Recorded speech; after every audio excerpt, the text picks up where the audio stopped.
Hi guys. आज हम शुरू करेंगे प्लस टू की सीरीज। ठीक है, तो प्लस टू की सीरीज में हम सबसे पहले चैप्टर करेंगे सॉल्यूशन। ठीक है, चैप्टर वन सॉल्यूशन में बेसिकली हमने जो सॉल्यूशन नहीं, चलो छोड़ो। वैसे सॉल्यूशन होता क्या है पहले ये देख लेते हैं। एक सॉल्वेंट होता है और एक सोल्यूट होता है, दोनों को मिला दो सॉल्यूशन बन जाता है। सिंपल सी कहानी। ठीक है, सॉल्वेंट प्लस सोल्यूट, ये सॉल्यूशन होता है। सॉल्वेंट क्या होता है? कुछ भी, जैसे पानी। ठीक है, बीकर के अंदर हमने पानी ले लिया या कंटेनर के अंदर पानी ले लिया। ठीक है, पानी के अंदर कुछ भी मिला दिया, जैसे सॉल्ट मिला दिया, NaCl सोल्यूट होगा हमारा। सोल्यूट हमारा हो गया NaCl। ठीक है, सॉल्वेंट हो गया हमारा पानी, और दोनों को मिला के क्या बन गया? नमकीन पानी। दैट इज हमारा सोल्यूशन। ठीक है ना, ये होता है। सॉल्वेंट हमारे पास हमेशा याद रखना कि अमाउंट उसकी ज़्यादा होगी एज कम्पेयर टू सोल्यूट। ठीक है, मान लो जैसे 100 ml, नहीं चलो 10 ml के अंदर हमने 1 ml कुछ मिला दिया, ऐसा होगा मतलब। ठीक है ना, सॉल्यूट की अमाउंट कभी भी सॉल्वेंट से ज़्यादा नहीं होगी। अगर ऐसा होगा तो सॉल्यूट जो होगा हमारा वो सॉल्वेंट हो जाएगा।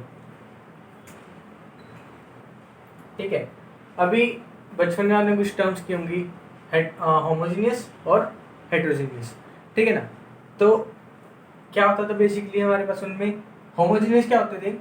जो कि मतलब जिनके फेस फेस नहीं, चलो ये क्या कहते हैं कि मतलब सोल्यूशन बनने के बाद उनका जो वो मतलब पूरे क्लियर हो जाते हैं, उसमें वो आप वहाँ सेपरेट नहीं कर सकते। जैसे मैंने बताया कि पानी के अंदर अगर नमक मिला देंगे तो अगर मिलाते हैं ना तो क्लियर सोल्यूशन रहता है। आप बता पाओगे कि देख के कि भाई इसमें नमक है, ये पानी है, मतलब पानी अलग कर दें या नमक अलग कर दें, ऐसे नहीं कर सकते ना। तो वो होते हैं हमारे होमोजीनियस सॉल्यूशन। और हेट्रोजीनियस कौन से होते हैं? एग्जांपल देखेंगे sand and water. Sand and water यानी कि पानी के अंदर हमने रेत वगैरह मिला दी, मिट्टी वगैरह मिला दी, तो मिट्टी नीचे बैठ जाएगी, पानी ऊपर आ जाएगा। ठीक है ना, ये मतलब अलग अलग कर सकते हैं, सेपरेट कर सकते हैं हम आराम से। ठीक है, तो यही बात होती है। कुछ लाइन्स है इसके लिए, होमोजेनियस के लिए। Concentration is uniformly distributed through solution. ये मतलब यूनिफॉर्मली डिस्ट्रीब्यूट हो जाते हैं, जितने भी आयंस वगैरह बनने होते हैं आयंस वगैरह बन जाते हैं। ठीक है ना, मतलब कंप्लीटली क्लियर सोल्यूशन हो जाता है।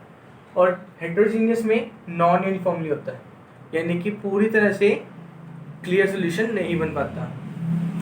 इट हैज सिंगल फेज, उसका एक ही फेज होगा, और इट है डिफरेंट फेज, मतलब कि अलग अलग से दिखेंगे। ठीक है ना, ये होता है सिंपल सा।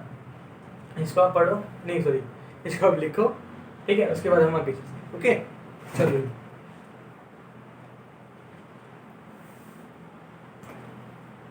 हो गया, चलो फिर चलते हैं।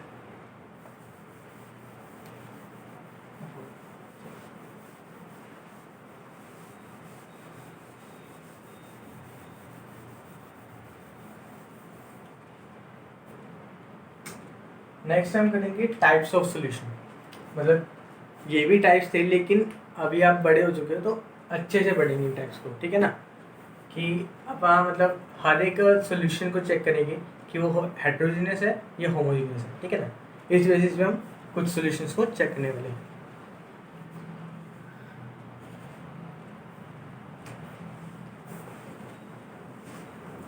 इसको क्या होगा,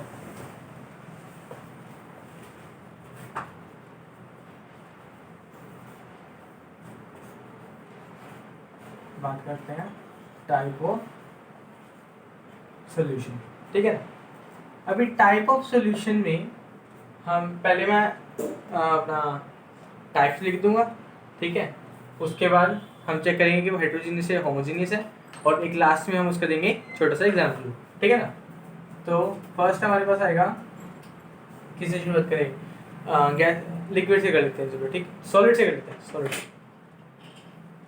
सॉलिड प्लस सॉलिड। ठीक है, ये हमारा जो रहेगा होमोजेनियस।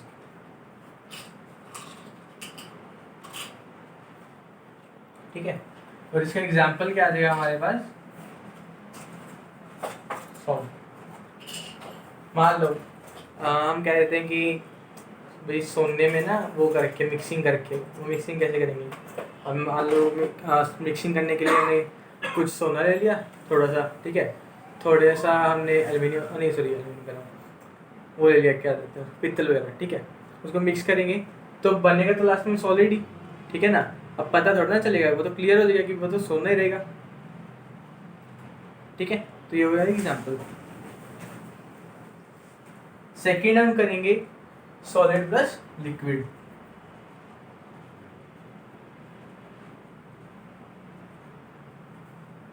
सॉलिड प्लस लिक्विड, ये कैसे सोल्यूशन रहेगा? सॉलिड प्लस लिक्विड होगा हमारे पास होमोजीनियस, ओके।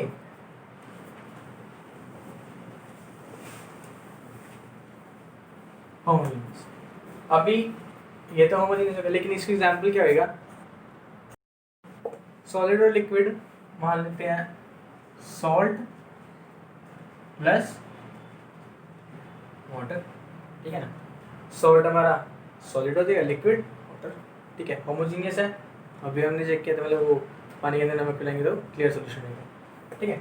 नेक्स्ट करते हैं third, liquid solid plus gas, ठीक है। सॉलिड प्लस गैस, एक बार बताता हूँ, गैस के अंदर हम गैस मिक्स करेंगे तो होमोजीनियस होगा, लेकिन अगर सॉलिड या लिक्विड मिक्स करेंगे तो वो हमेशा हेट्रोजीनियस रहेगा, ठीक है।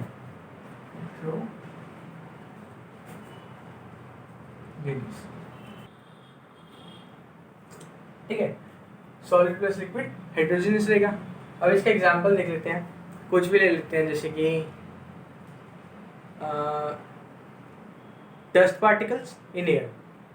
एयर जो हमारी गैस होगी, डस्ट पार्टिकल सॉलिड होगा, डस्ट पार्टिकल इन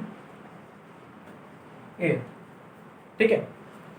फोर्थ हम चलते हैं लिक्विड की तरफ, लिक्विड प्लस लिक्विड क्या रहेगा? होमोजीनियस, ठीक है ना, एक ही फेज बनेगा उसका, तो लिक्विड प्लस लिक्विड होमोजीनियस। अब इसका एग्जांपल क्या लेना है? मिल्क प्लस वाटर, दूध वाला करता है ना हमेशा, आप देखते हो कि भाई दूध हमने मतलब 1 लीटर दूध ले लिया और आधा लीटर पानी ले लिया, मिक्स कर दिया, कुछ पता नहीं लगेगा सामने वाले को, तो ठीक है ना। तो मिल्क प्लस वाटर,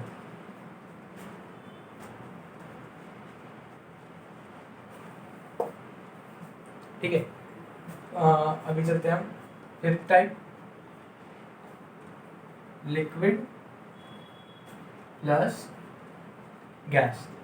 मैंने आपको बताया था गैस प्लस गैस को छोड़ के गैस के अंदर सॉलिड ऐड करो या लिक्विड ऐड करो, वो हमेशा हेट्रोजीनियस ही बनेगा, हेट्रोजीनियस, ठीक है। इसका एग्जाम्पल क्या बनेगा? मान लेते हैं परफ्यूम, देखा आपने, परफ्यूम क्या करता है? एयर में जब हम उसको छिड़कते हैं, ठीक है, तो आगे से वो स्प्रे सा करता है ना, तो वो स्प्रे हवा के अंदर हमको क्लियर दिखाई देता है ना, तो इस वजह से वो हेट्रोजीनियस सॉल्यूशन ही तो है, ठीक है। तो परफ्यूम्स का नेक्स्ट है इसमें solid plus liquid plus solid, ठीक है। ये मत समझना कि सॉलिड प्लस लिक्विड होगा तो लिक्विड प्लस सॉलिड दोबारा से क्यों कर रहे हैं, ये अलग है, ये अलग है, ठीक है ना। इसमें सॉलिड के अंदर हम लिक्विड ऐड कर रहे हैं और इसमें लिक्विड के अंदर हम सॉलिड ऐड कर रहे हैं, ठीक है, दोनों अलग बातें हैं। इसका जो सॉल्यूशन बनेगा वो होमोजीनियस होगा, ठीक है ना। इसका एक एग्जांपल आ जाएगा हमारे पास जेल्स, ठीक है ना, जेल्स जो हेयर जेल्स वगैरह होते हैं, ठीक है, वो वाले जेल्स इसमें आ जाएंगे। नेक्स्ट है जो वो है gas plus solid, gas plus solid, gas में यानी कि गैस के अंदर सॉलिड आ जाएगा, ठीक है, ये बात होमोजीनियस होगा, ठीक है। आपने तो कहा था गैस के अंदर कुछ भी ऐड करो तो या सॉलिड हो या लिक्विड, वो हेट्रोजीनियस होगा। यहाँ पे गैस के अंदर ऐड हो रहा है, सॉलिड के अंदर नहीं हो रहा, ठीक है ना। तो बात इसमें ये जो होमोजीनियस होगा, ठीक है। इसका एग्जांपल आ जाएगा मास्क, जो आप अभी जैसे वायरस चल रहा है, ठीक है, तो वायरस में आप मास्क वगैरह पहनते हो ना, तो वो सारी की सारी गैसेस को क्या कर लेता है? एब्जॉर्ब कर लेता है। नहीं मतलब कहने का मतलब ये है कि जो पॉइजनस गैसेज है उनको अपने तक आने नहीं देता, ठीक है ना। तो ये बात है कि वो जो मतलब गैस वगैरह हो जाएगी ना, वो अपने तक आ नहीं पाएगी क्योंकि वो उसको एज अ ब्लॉक कर लेगा, ठीक है ना। तो ये बात होती है, ठीक है, ये नोट करो आप, उसके बाद आगे चलते हैं हम, ठीक है। ठीक है, अभी वो आपने लिख लिया था। तो बेसिकली क्या रिजल्ट मिला, सिर्फ दो जो सॉल्यूशन है वो हमारे पास हेटेरोजेनियस होते हैं, that is solid in gas, liquid in gas, यानी कि सॉल्वेंट क्या है हमारे पास, गैस, और सॉल्यूट क्या है, सॉलिड और लिक्विड, ठीक है।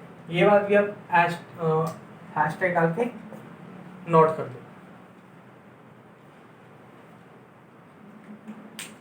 हो गया, ठीक है, वो लिख लिया था। अब नेक्स्ट करते हैं हम कंसंट्रेशन की कुछ टर्म्स जो हमने प्लस वन की भी स्टार्टिंग में की थी और प्लस टू की भी स्टार्टिंग में हम करेंगे, ठीक है। फर्स्ट आ जाएगा हमारा मास परसेंट, ठीक है। मास परसेंट का फॉर्मूला हमारे पास क्या होगा, mass of component divided by total mass into 100। Second formula हमारे पास होगा मास फ्रैक्शन का। मास फ्रैक्शन क्या होता है, mass of component divided by total mass. जो थर्ड है हमारे पास mass divided by volume percent, ये होगा mass of component divided by total volume into 100, ठीक है। Volume by volume percent, volume component divided by total volume into 100। Strength का formula mass of solute present divided by volume of solution in litre, इसकी unit हमारे पास होगी ग्राम पर litre, okay. ये हमारे पास होगा sixth formula volume by mass percent is equal to volume of component divided by total mass into 100, ठीक है। मोलारिटी का फॉर्मूला हमारे पास होगा moles of solute divided by volume of solution in litre. Molarity को हम कैपिटल एम से denote करते हैं, ठीक है, ये बात याद होगी, प्लस वन में हमने की है, ठीक है। एट्थ फॉर्मूला हमारे पास होगा मोलारिटी का। Molarity is equal two moles of solute divided by mass of solvent in KG. इसकी जो यूनिट होगी मोल पर केजी और मोलर हो सकती है, और इसकी जो यूनिट होगी मोलारिटी की मोल पर लीटर और मोलर हो सकती है, ठीक है। थर्ड लास्ट टर्म हमारे पास होगी नॉर्मेलिटी की। नॉर्मेलिटी क्या होता है, number of gram equivalent of solute volume of solution in litre, ठीक है।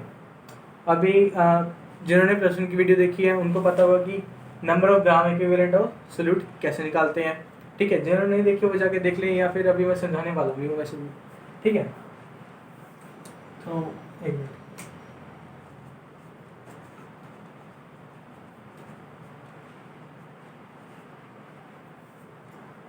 इसको नोट कर लो एक बारी, फिर आगे हम चलते हैं, ठीक है। हो गया नोट, चलो।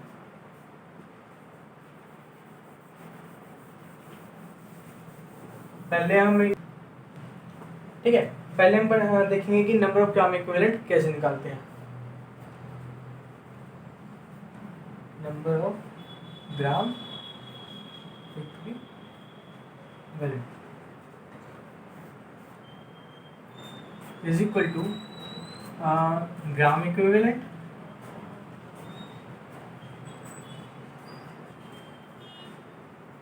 डिवाइडेड बाय गिवन मास, ठीक है।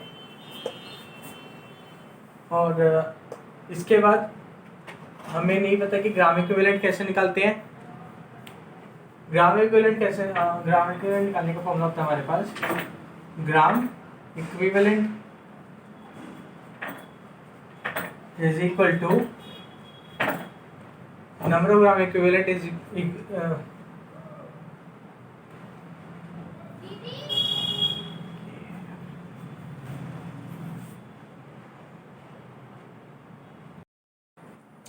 पहले हम देखेंगे नंबर ऑफ ग्राम इक्विवेलेंट कैसे निकलेगी।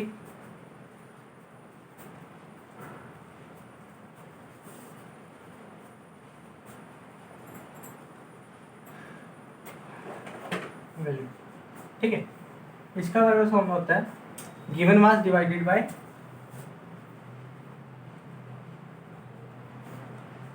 Equivalent mass. इक्विवेलेंट मास निकालने का फॉर्मूला हमारे पास होता है molar mass divided bye x factor.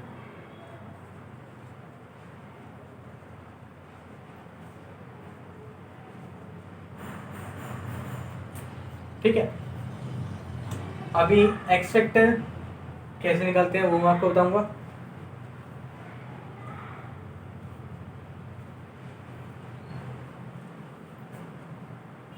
मान लेते हैं एग्जाम्पल लेते हैं, हम NaCl की एग्जाम्पल लेते हैं, NaCl। ठीक है, इसको तोड़ दो, मतलब आयंस बना लो इनके, प्लस Cl नेगेटिव।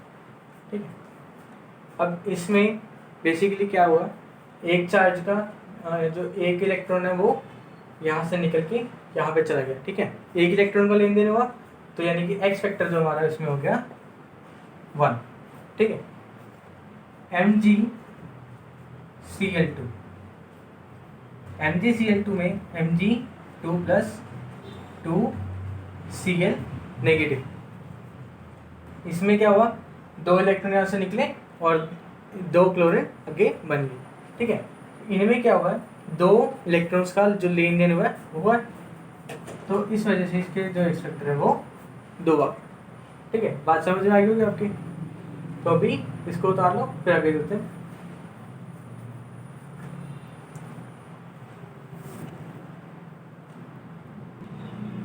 ठीक है, अभी हम एक लाइन लिखेंगे, क्या है कि ऐसे डालो इस लाइन पे, या फिर स्टार वगैरह डाल लो, स्टार वगैरह डालो। लिखना क्या है, for a very dilute solution,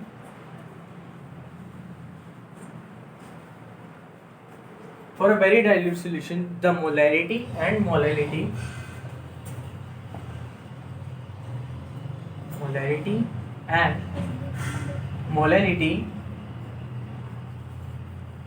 are almost equal।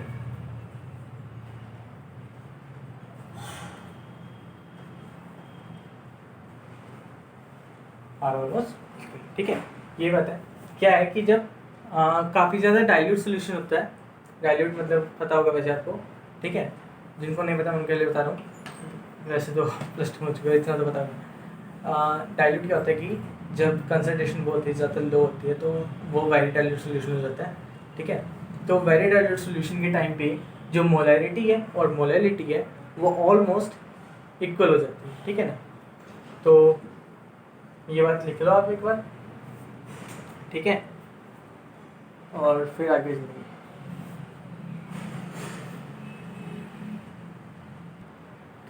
ठीक है, अभी हम क्या करने वाले हैं, relation between normality and molarity. ठीक है, नॉर्मेलिटी को हमने डिनोट कर लिया कैपिटल एन से, मोलैरिटी को हमने डिनोट कर लिया कैपिटल एम से। ठीक है ना, फॉर्मूला इक्वेशन की तरफ बढ़ते हैं अपनी। Molarity into molar mass is equal to normality into equivalent mass. ठीक है ना, अब इक्विवेलेंट मास का जो फॉर्मूला है आपको पता है, molar mass divided bye x factor. ठीक है, मोलर मास से मोलर मास कैंसिल हो गया और एक्स फैक्टर जो है यहाँ पे आके मल्टीप्लाई हो गया, और ये बन गई हमारी एक इक्वेशन कह लो या फिर रिलेशन आ गया नॉर्मेलिटी और मोलैरिटी का। Normality is equal to molarity into X factor. ठीक है, इसको आप एक बार नोट कर लो, फिर हम आगे चलेंगे।